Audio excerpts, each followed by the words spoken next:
রাহমাতুল্লাহি ওয়া বারাকাতুহু। হিজরত সম্পর্কে কিছু আলোচনা।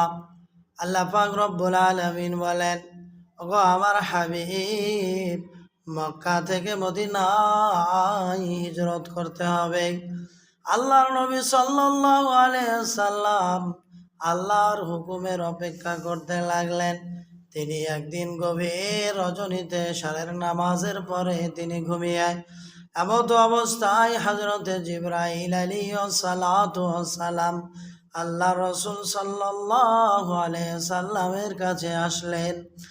আসার পরে বললেন, ইয়া রাসূলুল্লাহ, ইয়া হাবিবাল্লাহ, হুজুর আপনি এই অবস্থায় কাফের বেঈমানেরা চতুর্থ দিকে ঘেরাও করে নিয়েছে।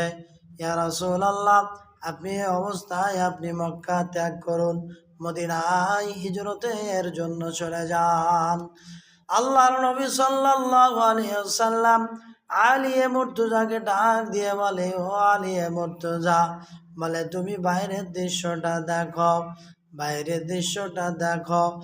এইভাবে করতে করতে আলিয়ে মুর্তজা রাদিয়াল্লাহু তাআলা আনহু তিনি কি করলেন, দরজা খুলে দেখলেন কাফের বেঈমানেরা চতুর্থ দিকে ঘেরাও করে নিয়েছে। আল্লাহ বলল, কোনো মুশকিল নাই। ওই সময় কোরআনের একখানা আয়াত নাজিল হয়ে গেল।